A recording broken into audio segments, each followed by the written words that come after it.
قال الله عز وجل وَإِذَا سَأَلَكَ عِبَادِي عَنِّي فَإِنِّي قَرِيبٌ أُجِيبُ دَعْوَةَ الدَّاعِ إِذَا دَعَانِ فَلْيَسْتَجِيبُوا لِي وَلْيُؤْمِنُوا بِي لَعَلَّهُمْ يَرْشُدُونَ۔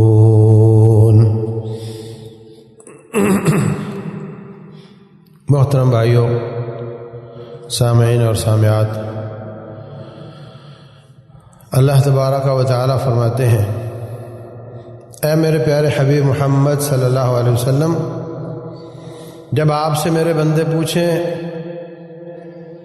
میرے بارے میں تو ان کو جواب دینا کہ میں بہت قریب ہوں۔ جب بھی کوئی شخص مجھے پکارتا ہے میں اس کی دعا کا جواب دیتا ہوں، 24 گھنٹے، لا تأخذہ سنۃ ولا نوم، اس کو نہ اونگ آتی ہے نہ نیند آتی ہے۔ 24 گھنٹے جب بھی کوئی پکارے میں اس کی دعا کا جواب دیتا ہوں۔ تو ان کو چاہیے کہ صرف مجھے پکاریں، میری ہی عبادت کریں، مجھ پر ہی ایمان لائیں تاکہ وہ ہدایت یافتہ بن جائیں۔ تو عزیز بھائیوں، کن کن آداب کے ساتھ دعا ہو سکتی ہے یہ بات ہو چکی ہے، کن کن حالات اور زمان و مکان میں دعا ہو سکتی ہے اور وہ قبولیت کے زیادہ لائق ہے، اس پر بھی بات ہو چکی ہے۔ آج میں عرض کرتا ہوں کہ وہ کون سی رکاوٹیں ہیں جو بندے اور رب کے بیچ میں حائل ہو جاتی ہیں۔ جب اللہ تبارک و تعالی ہر دعا قبول کرتا ہے، 24 گھنٹے دعائیں سنتا ہے، تو پھر بسا اوقات بعض چیزیں رکاوٹ بن جاتی ہیں، میں ان کا تذکرہ کرنا چاہتا ہوں۔ پہلی رکاوٹ اس بارے میں یہ ہے کہ انسان اللہ تعالیٰ سے مانگنے میں سنجیدہ ہی نہ ہو۔ نماز ختم ہوئی، سب نے ہاتھ اٹھا لیے اور لوگ آمین آمین کہہ رہے ہیں، کسی کا دماغ حاضر نہیں الا ماشاء اللہ، کسی کو معلوم نہیں کہ کیا مانگا جا رہا ہے، دعا کیا کی جا رہی ہے۔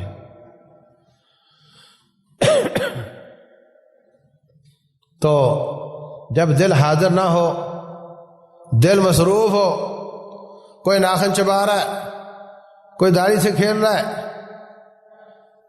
کسی کا دماغ دکان میں ہے، رسول اللہ صلی اللہ علیہ وسلم فرماتے ہیں کہ جب بھی اللہ تعالیٰ سے دعا مانگو، اسأل اللہ وانتم موقنون بالاجابہ، سنن ترمذی میں ہے، تمہیں یقین ہو کہ اللہ تعالیٰ میری دعا ضرور قبول کرے گا۔ اور یہ جو دل کا یقین ہے یہ بھی ایک تھراپی ہے، یہ بھی ایک طریقہ علاج ہے۔ ایک شخص نے تجربہ کیا، لوگوں کو زمزم کا پانی پلایا اور وہ زمزم نہیں تھا، اور وہ کہنے لگے ہمیں اس سے فائدہ ہوا ہے، ہمیں اس سے فائدہ ہوا ہے۔ اور یہ تجربہ تو بہت دفعہ ہو چکا ہے۔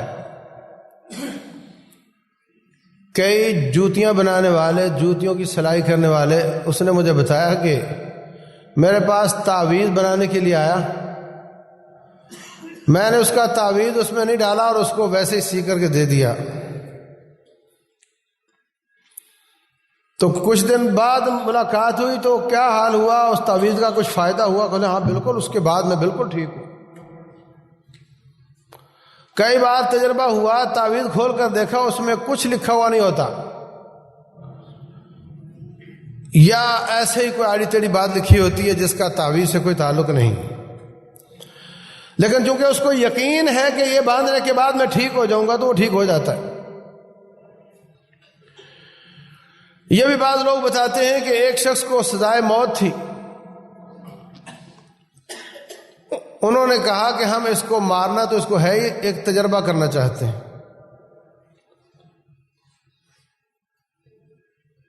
اس کو کہا، بہت بڑا سانپ دکھایا، اس کو کہا کہ یہ سانپ تمہیں ڈسے گا تو اس سے تمہیں مرنا ہے، ہم نے تمہیں پھانسی پہ نہیں لٹکانا۔ اس کی آنکھ پر پٹی باندھ دی، 2 سوئیاں اس کے جسم پر چبھوئیں اس کو باور کروانے کے لیے کہ تمہیں سانپ ڈس رہا ہے۔ اس کے بعد وہ بندہ مر گیا، اور اس کے جسم میں چیک کیا گیا تو وہی اثرات نظر آئے جو سانپ کے ڈسنے سے ہوتے ہیں۔ تو یہ انسان کا ذہن، انسان کی سوچ، انسان کے اندر بھی ایک لیبارٹری بنی ہوئی ہے۔ یہ آپ خوف کی بات سن کر سینہ دھک دھک کیوں کرنے لگ جاتا ہے؟ بلڈ پریشر تیز کیوں ہو جاتا ہے؟ اس کی وجہ یہ ہے کہ اندر بھی ایک کیمیا گھر بیٹھا ہوا ہے جو مخصوص نمکیات کو خون میں ڈالتا ہے، جس سے یہ اثرات پیدا ہوتے ہیں۔ کسی کو گالی دی گئی ہو تو اس کا چہرہ سرخ کیوں ہو جاتا ہے؟ وہ سارا خون چہرے کی طرف کیوں آ جاتا ہے؟ یہ سب کیمیا گری ہے۔ انسان کے اندر بھی ایک کیمسٹری ہے، اس کے اندر بھی ایک لیبارٹری بنی ہوئی ہے جو اندر سے چیزیں بنا بنا کر کے انسان کا علاج بھی کرتی ہیں، مختلف قسم کے ایموشنز پہ وہ حرکت میں آ جاتے ہیں۔ تو انسان کی توجہ، یہاں تک کہا جاتا ہے کہ آپ نے کبھی جم میں دیکھا ہوگا، جم سینٹر میں کہ سامنے شیشہ لگا ہوا ہوتا ہے۔ شیشہ کیوں لگتا ہے؟ کہ یہ توجہ کرے گا کہ یہ میری بازو موٹی ہو رہی ہے، اس توجہ کی وجہ سے یہ زیادہ جلدی بہتر ہوگا۔ توجہ اس کی کہیں اور ہو، بازو اس کا ادھر ہل رہا ہو، پھر پورا فائدہ حاصل نہیں ہوتا۔ تو کوئی بھی کام ہو پوری توجہ کے ساتھ کیا جائے۔ نماز کو توجہ کے ساتھ پڑھنا چاہیے، دعا کو توجہ کے ساتھ کرنا چاہیے۔ رب ذوالجلال والاکرام کا تصور دل میں لاؤ کہ میں اللہ تعالیٰ کا دروازہ کھٹکھٹا رہا ہوں، اللہ کے دروازے پہ دستک دے رہا ہوں، اللہ مجھ سے بات کر رہا ہے۔ فرمایا قسمت الصلاۃ بینی و بین عبدی، میں نے اپنے اور اپنے بندے کے بیچ میں نماز کو تقسیم کر دیا۔ کیسے؟ یہ کہتا ہے الحمدللہ رب العالمین، اللہ جواب دیتا ہے حمدنی عبدی، میرے بندے نے میری تعریف کی ہے۔ کہتا ہے الرحمن الرحیم، اللہ فرماتے مجدنی عبدی۔ تو سوال جواب ہے، یہ تصور آئے کہ میں یہ کہہ رہا ہوں، اللہ مجھے یہ کہہ رہا ہے۔ جتنی زیادہ توجہ ہوگی، جس قدر دعا کی قبولیت کا زیادہ یقین ہوگا، اسی قدر اس کی دعا زیادہ قبول ہوگی۔ فرمایا انا عند ظن عبدی بی، میں رب بندے کے گمان کے مطابق ہو جاتا ہوں، اس لیے اچھا گمان کرنا چاہیے۔ ایک بزرگ بیمار تھا، رسول اللہ صلی اللہ علیہ وسلم نے اس کی تیمارداری کی، فرمایا لا باس طہور انشاءاللہ، کوئی پریشانی کی بات نہیں، یہ بیماری تیری طہارت کا سبب بنے گی۔ بیماری تیری صحت کے حساب سے، جسمانی اعتبار سے بھی، بیمار آدمی کی بیماری اس کا وزن برابر کر دیتی ہے، اس کے اندر سے کئی زہروں کو ختم کر دیتی ہے، اور آخرت کے حساب سے بھی بیماری تیرے گناہوں کو ختم کر کے تجھے پاک کر دے گی۔ بابا کہنے لگا او جی طہور کہاں ہے، شفا کہاں، بڈھا آدمی ہوں، یہ بخار تو اب مجھے قبروں میں ہی لے جائے گا۔ بدگمانی کی نا؟ تو رسول اللہ صلی اللہ علیہ وسلم فرماتے پھر ٹھیک ہے، ایسے ہی صحیح، جب تیرا گمان یہ ہے تو پھر ایسے ہی صحیح۔ تو اس لیے بھائیو، اللہ تبارک و تعالیٰ سے اچھا گمان رکھا جائے کہ میرا مطالبہ جتنا بھی بڑا ہے، اللہ تعالیٰ کے سامنے کچھ نہیں ہے۔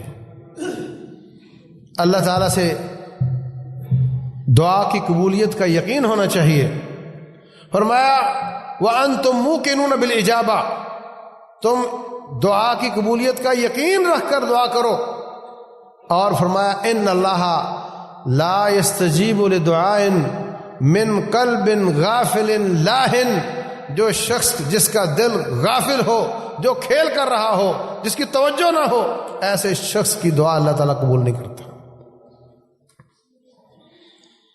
اگر ہمارے دفتر میں کوئی آ کر ہمیں ملے، ہم سے تعاون چاہتا ہو، اور وہ کبھی میز سے کھیلنے لگ جائے، میز کے اوپر پڑی ہوئی چیزوں سے کھیلنے لگ جائے اور ہماری طرف توجہ ہی نہ کرے، ہم کیا کہیں گے؟ بھئی جاؤ، میرے پاس ٹائم نہیں ہے، میرے پاس وقت نہیں ہے، جاؤ۔ تو رب ذوالجلال والاکرام ایسے دل سے دعا قبول نہیں کرتا جو توجہ نہ کر رہا ہو، غافل ہو، کھیل تماشا کر رہا ہو۔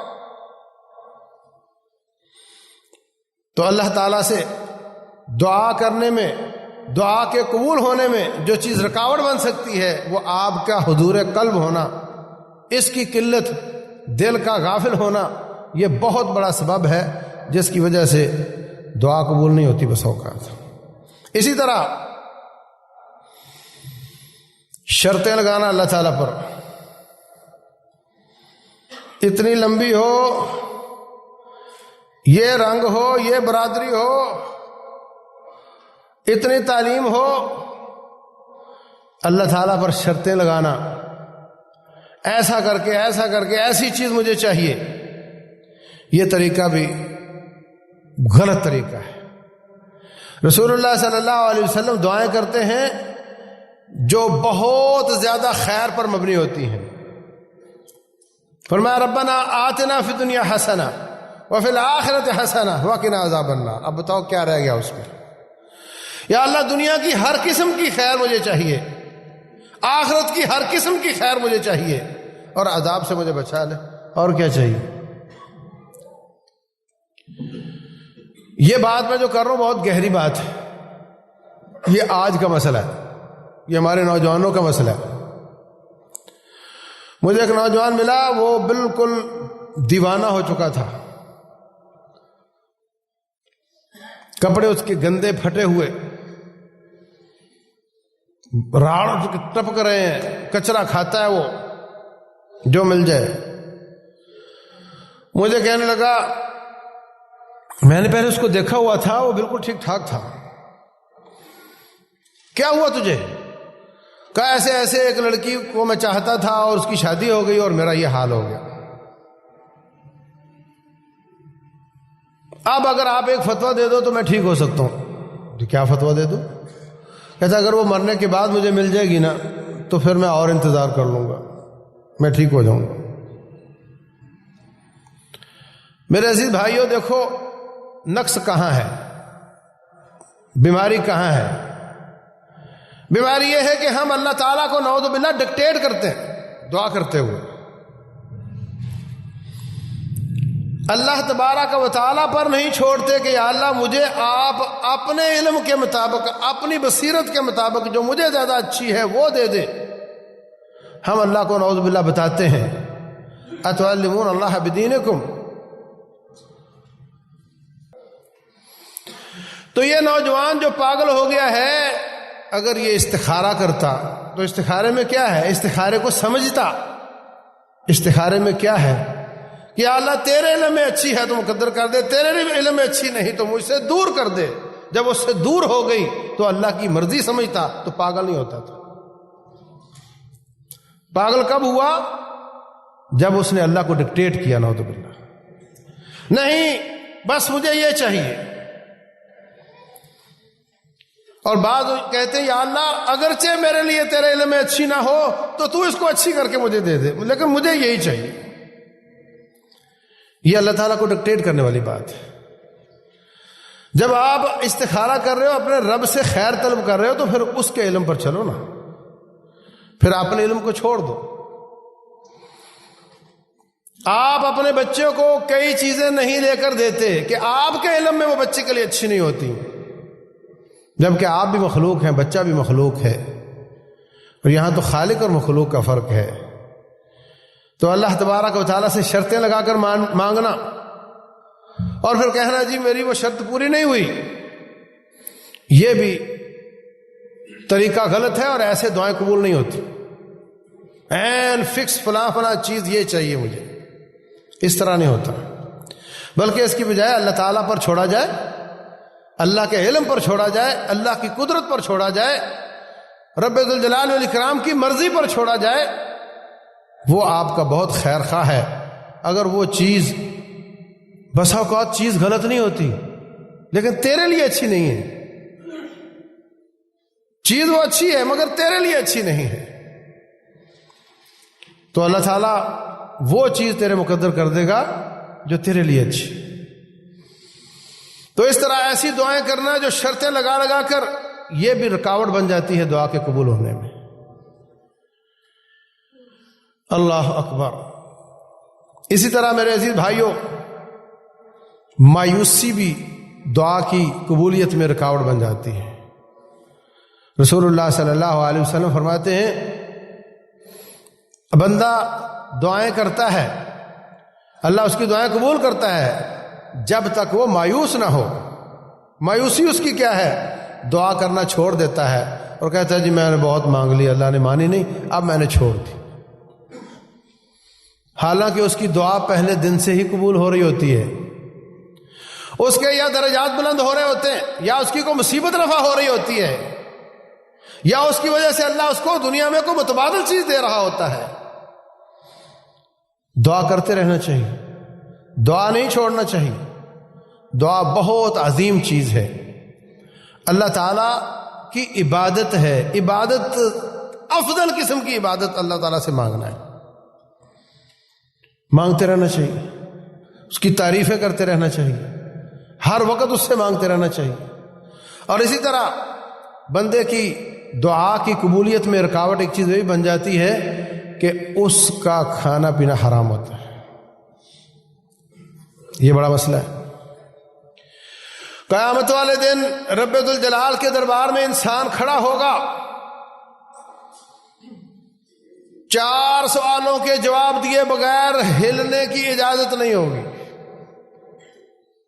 نہیں دیا گیا، نہیں دے سکا تو سزا ہو جائے گی، اللہ کہ اللہ معاف فرما دے۔ ان میں سے عن عمرہ فیما افناہ، عمر کیسے فنا کی،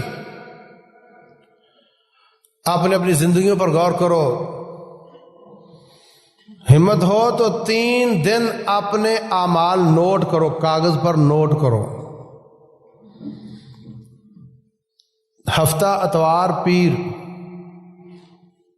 کاغذ پر نوٹ کرو کہ ہم نے کیا کیا، جب سے اٹھا جب تک دوبارہ سو جائے گا، اس بات کو کاغذ پر نوٹ کرو، کتنے بجے سے کتنے بجے میں نے یہ کام کیا، اتنے بجے سے اتنے بجے تک یہ کام کیا، غلط کیا تو غلط لکھو، صحیح کیا تو صحیح لکھو، اور چوتھے دن اس کاغذ کو اکیلے بیٹھ کر پڑھو تو آپ کو سمجھ آئے گی کہ عن عمرہ فیما افنا ہو، کہ آپ کی عمر کہاں فنا ہو رہی ہے۔ اگر ادھر کرے کہ دیکھیں جی عمر تو پھر بچپن بھی تھا، بڑھیپا بھی تھا، تو اللہ دوسرا سوال کرے گا وعن شبابہ فیما ابلاہ، جوانی کیسے بسیدہ کی۔ تیسرا سوال ماذا عمل فیما علم، جتنا قدر دین کا علم حاصل ہوا تھا اس پر کتنا قدر عمل کیا۔ یہ جو دروس ہیں، یہ جو اسباق ہیں، یہ جو خطبات ہیں، یہ وقت گزارنے کے لیے نہیں کہ اللہ تعالیٰ نے فرض کیا ہوا ہے تو جانا پڑتا ہے، یہ اللہ تعالیٰ کی طرف سے حجت قائم ہو رہی ہے، اور یہ علم وہ علم ہے جس کے بارے میں اللہ نے اپنے پیارے حبیب کو کبھی نہیں فرمایا کہ یہ مجھ سے پیسہ مانگ لے، اولاد مانگ لے، نرینہ اولاد مانگ لے، یہ نہیں فرمایا۔ فرمایا وَرَقُلْ رَبِّ زِدْنِي عِلْمًا، مجھ سے یہ مانگ کہ اللہ میرے علم میں اضافہ فرما۔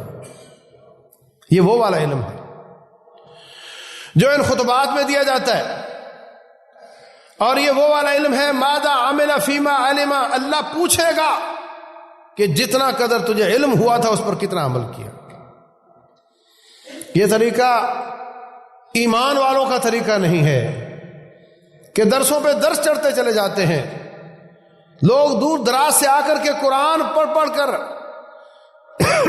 قبروں میں چلے جاتے ہیں، اور اس کی نہ عقل بدلتی ہے نہ شکل بدلتی ہے، جیسا 6 سال پہلے تھا ویسے ہی اب ہے، وہی عقل، وہی شکل، وہی لباس، وہی نظریہ، وہی سوچ، وہی فکر، وہی عقیدہ، وہی عمل. جس پر قرآن اثر نہیں کرتا اس کو اپنا علاج کروانا چاہیے. ماذا عمل فیما علم، جیسے جیسے رب ذوالجلال کا قرآن پڑھا جاتا ہے، سنت مصطفیٰ بتائی جاتی ہے، اس کی تاثیر ہمارے اوپر نظر آنی چاہیے، ہماری اولادوں پر نظر آنی چاہیے.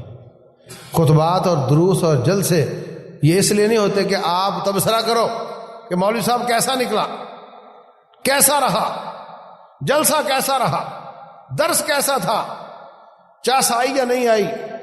یہ اس کام کے لیے نہیں ہوتا، بلکہ یہ اللہ تبارک و تعالیٰ کی طرف سے حجت قائم ہو رہی ہے، جس کا قیامت والے دن پوچھا جائے گا کہ اس بات کا آپ کو علم ہو گیا تھا، آپ نے اس پر کتنا عمل کیا.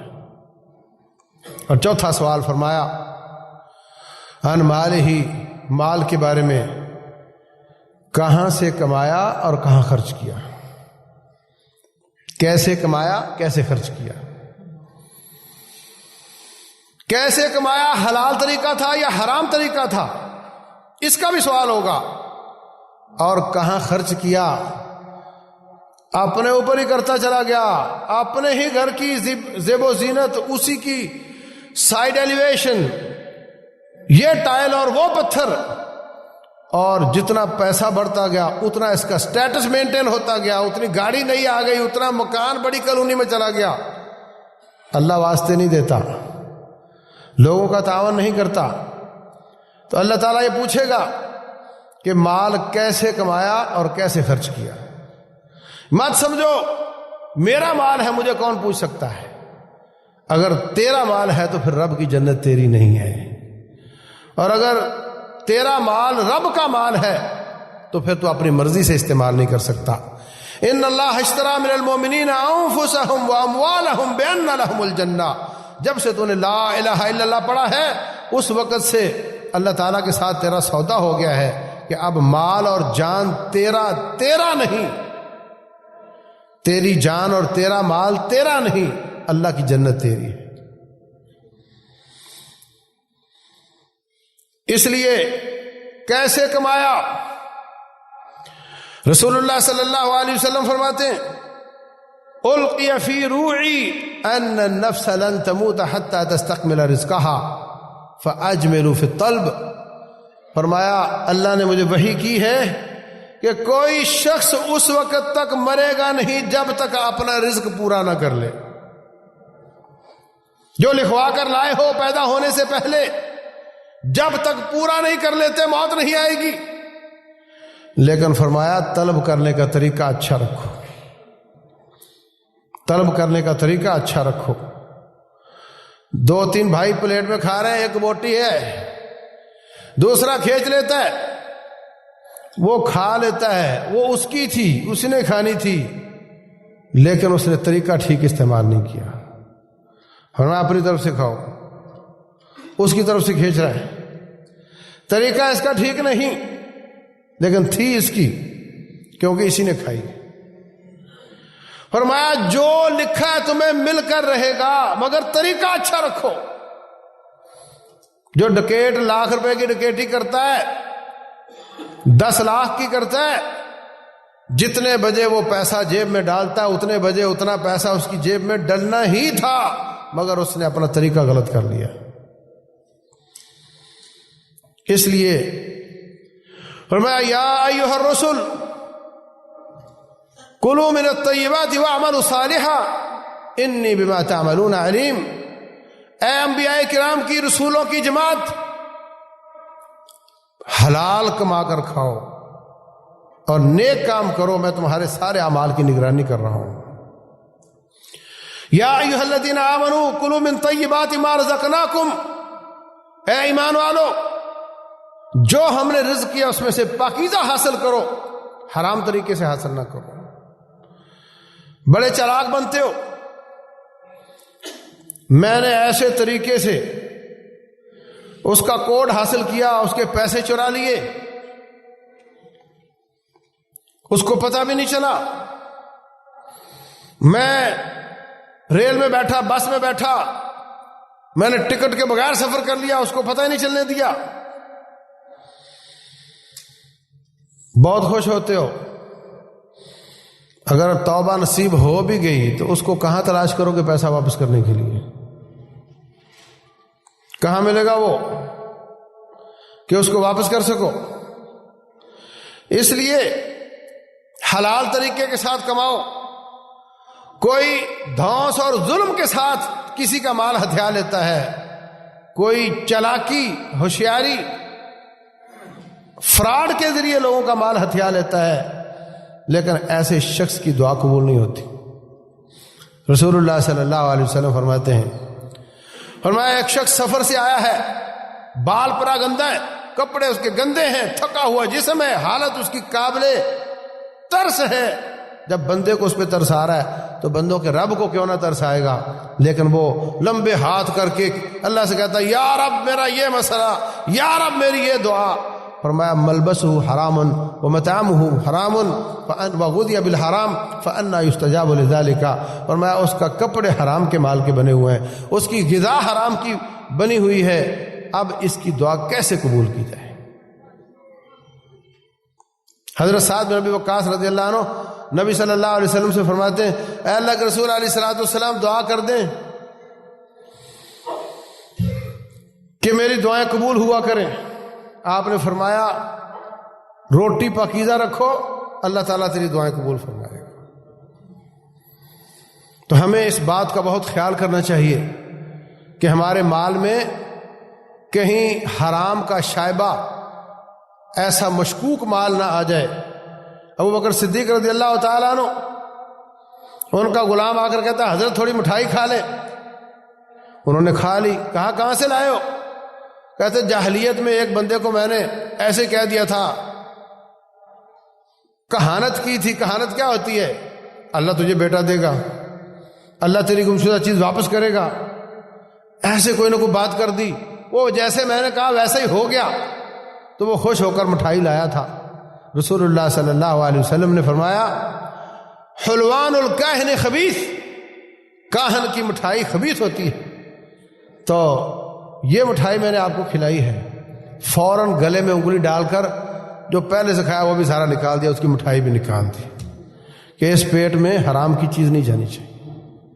رسول اللہ صلی اللہ علیہ وسلم کے نواسے نے بازار میں پڑی ہوئی کھجور دیکھی، پکڑ کر منہ میں ڈال لی. آپ نے فوراً انگلی ڈال کر کے کھجور باہر نکال دی کہ ہو سکتا ہے کہ یہ کھجور صدقے کی ہو اور مجھ پر اور میری آل پر اللہ نے صدقہ حرام کیا ہوا ہے. تو یہ بھی ایک بہت بڑی رکاوٹ ہے دعاؤں کی قبولیت میں کہ کسی کا پاک مال نہ ہو، خبیث مال ہو، حرام ہو یا مشکوک ہو.